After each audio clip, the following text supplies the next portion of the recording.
A lot of people are predicting that this is going to be a do or die year for our head coach, Jimmy Harbaugh. But how much leash does Jim actually have?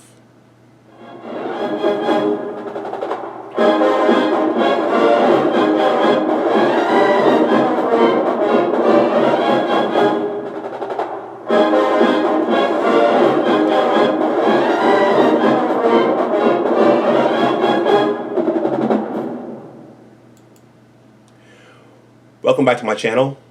My name is Dr. Anwar Youssef Dunbar, and this is Big Discussions 76 Sports. Please like this video, please share it, and please subscribe to my channel. Well, I am back yet again with another Michigan football video. As of now, if you go back to my Joel Klatt video, as of now, it sounds as though we're going to have a season and the balls are going to get kicked off towards the end of August. And Jimmy's going to have another chance to beat the Buckeyes and get a W in that column and get the monkey off of his back. But, just as last year there was talk of the 2019 season being a do or die year for Jimmy, those voices are even louder now. And I just, before I jump into what I want to talk about in this video, I'm going to give Jim a lot of credit in that, he's taken quite a beating since the prodigal son has come home. He's taken a lot of beating on all sides, from within the program, from outside the program.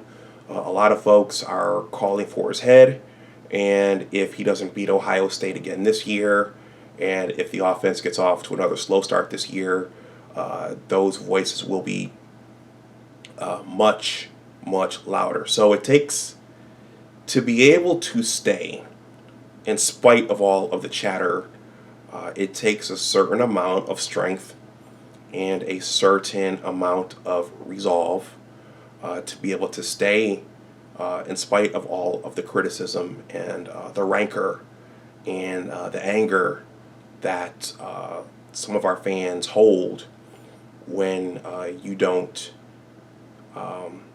fulfill those expectations. So I want to give Jim credit for that. I don't know that I would have the strength to hang around. Now, he is collecting a nice salary, which is probably vexing a lot of people now, but I don't know that I would have the strength to endure all of the fire all of the time. But I guess that comes with being the Michigan football coach. So the title of this video, it's gonna be something involving how long Ward Manuel will allow Jimmy to stay, despite the unhappiness of a part of our fan base. So how long will Ward Manuel let Jim stay, assuming Jim wants to stay? And is his head on the chopping block? And is this a do or die year for him? How long of a leash does Jim have? Well, to answer those questions, I thought back to some readings by John U. Bacon, who I consider to be the official historian of the University of Michigan's football program. And I'm thinking about two books here. So the first is End Zone, The Rise, the Fall, and the Return of Michigan Football by John U. Bacon. That's number one. I'll set that gently so I don't shake the camera there.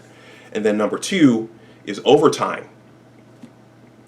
Jim Harbaugh and the Michigan Wolverines at the crossroads of college football. So this book was published just prior to the kickoff of the 2019 season, I believe. And, Jim had already lost 4 straight to Ohio State. And the team was coming off that beatdown in Columbus. And so the team and the coaching staff were very much at the crossroads. So as I thought about this video, I thought about these 2 books, and much of what I'm going to say, I'm pulling from these 2 books and from when John came and spoke to the Washington, D.C. alumni chapter about these 2 books. And I recommend these books. John's an excellent writer, and he's done an excellent job covering the program. So, what is Ward Emanuel looking at versus what we, the fans, are looking at? And what did Dave Brandon look at? And what did Bill Martin look at? And even going years back, what kinds of things were Don Canham looking at back when Bo Schembechler was the coach? So I'll start with the fans. As the fans, we see the product on the field. The wins, the losses, the conference titles, and the national titles. That's what most fans care about. And I'm going to once again mention my buddy, Aleem Abdul-Gaines. The mark of a successful program, in his eyes, in addition to wins, losses, and conference championships and national championships, is the number of players going on to the NFL. So in theory, if you have a lot of players going on to the NFL, then you have a football factory there on campus, and you should be winning a lot of games and winning your conference and winning the national title and being in the college football playoff year after year after year. So you want to think of a place like Ohio State. So that's what we, the fans, tend to look at and focus on. But what are the athletic directors looking at and thinking about? Well, I think now's a good time to remind everyone that these are businesses. Higher education is a business, and big-time college football and college basketball, those are businesses as well. And the revenue sports, quote unquote, are what pay for the non-revenue sports. So the athletic directors arguably have to consider a lot more than the wins and losses, the conference titles, and the national titles, and if players are going to the NFL. So what kinds of things do the athletic directors have to consider? Well, one is recruiting and graduation. So are the coaches recruiting players who can do the work? Are they recruiting players who have fulfilled all of the qualifications at that particular institution? For the University of Michigan and schools like Notre Dame and Stanford, they can only bring in certain kinds of players. So can the players play, and can they do the work? And then once the players actually get here, do they remain academically ineligible, and do they graduate? Or are the players coming in, taking fake courses, and having their papers written for them? The athletic directors have to think about that. Are there scandals?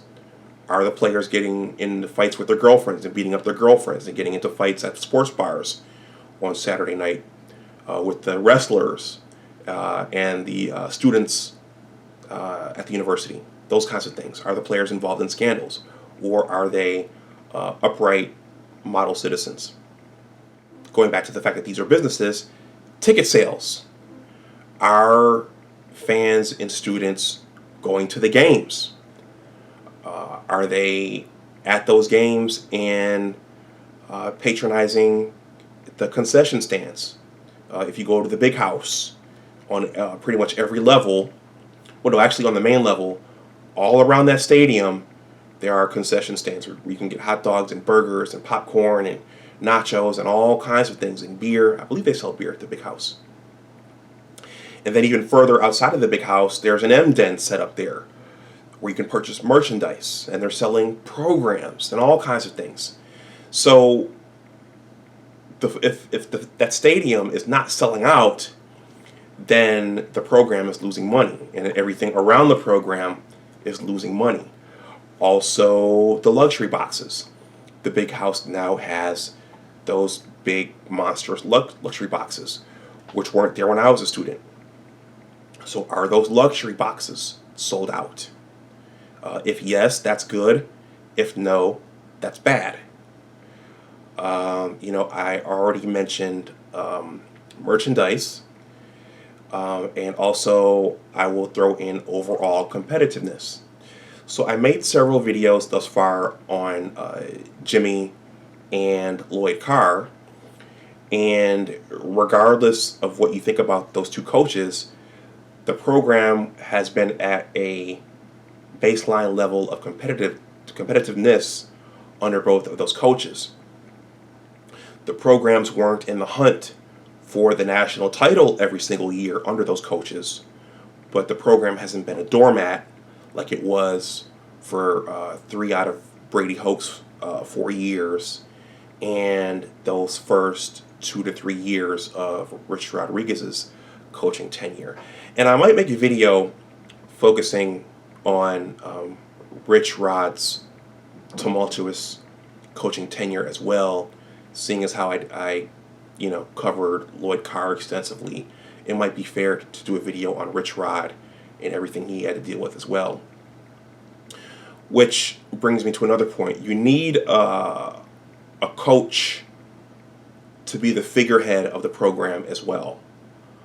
Jimmy was a natural fit, as he was the prodigal son who played under Bo, who started for Bo, and went on to the NFL and had some success there. But you need, it's kind of like the President of the United States, and based upon what's happening now, that might be a bad example. But things just tend to go a little bit better when you have that right figurehead at the top manning that position and managing the program down there on the field. So all of those things being said, when John U. Bacon came to discuss his latest book, Overtime, one of the things John said was that the program is healthier than it's ever been. The stadium is selling out. Merchandise is selling. The luxury boxes are sold out. Kids are coming in. Kids are doing the coursework. They're graduating. And the team has an overall level of competitiveness. We haven't beat Ohio State yet. We haven't gotten into the college football playoff yet. But the program is not a doormat right now. It's making money. And it seems to be just chugging along. And that's the hard part, because much of our fan base wants it to be up with Ohio State and wants it to be up with Alabama and wants it to be up with Clemson and those programs. But going back to Joel Klatt's tweet, or should I say Joel Klatt's statement during the 2019 season when everyone was calling for Jim's head, what traditionally has the Michigan football program been? So with keeping all of these points in mind, Jimmy might be around for a little bit longer than some of you want him to be. He might not get his head chopped off should this season not turn out the way we all want it to. But then the other question is, after consecutive years of losing to Ohio State and not making the playoff and blowing farts in the bowl games, how long will Jimmy want to hang around? We have to wait and see. So I'm going to stop there. Let me know what you think in the comments section below. Please like this video, please share it, and please subscribe to my channel. Go Blue. And as always, remember, that your attitude determines your altitude. Take care, and I will talk to you the next time. Bye-bye.